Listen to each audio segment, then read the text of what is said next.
News 24। 26 বিধানসভার আগে আবারও পূর্ব মেদিনীপুর জেলার এগরাতে সমবায় নির্বাচনে ধরাশায়ী বিজেপি। বিনা প্রতিদ্বন্দ্বিতায় জয় শাসক দল তৃণমূলের।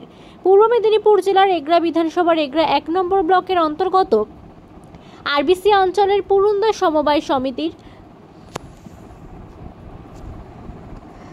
নির্বাচনে মোট 57টা আসনের মধ্যে বিনা প্রতিদ্বন্দ্বিতায় 43টি আসনে জয়লাভ করেছে শাসক দল তৃণমূল। এই জয়ের পর তৃণমূল কংগ্রেসের জয়ী প্রার্থীদের আবির মাখিয়ে শুভেচ্ছা এবং অভিনন্দন জানালো এগরা বিধানসভার বিধায়ক তরুণ কুমার মাইতি এবং এগরা 2 নম্বর পঞ্চায়েত সমিতির প্রাক্তন সভাপতি দীনেশ কুমার প্রধান সহ অন্যান্য তৃণমূলের নেতা কর্মী সমর্থকেরা।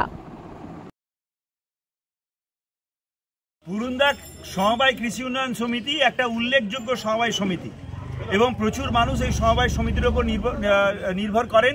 প্রচুর সদস্য রয়েছেন। এখানে মোট 57 জন ডেলিগেটের নির্বাচন হওয়ার কথা ছিল 6টি ক্ষেত্র থেকে। তার মধ্যে 5টি ক্ষেত্রে আমরা নিরঙ্কুশ সংখ্যাগরিষ্ঠতা পেয়েছি, মানে 5টি ক্ষেত্রে 43টা আসন আমরা বিনা প্রতিদ্বন্দ্বিতায় জয়লাভ করেছি। একটি ক্ষেত্রে কেবলমাত্র প্রতিদ্বন্দ্বিতা হবে, সেখানে আসন সংখ্যা 14। তো নিশ্চিতভাবে যখন নির্বাচন হবে সেখানেও আমরা জয়লাভ করব।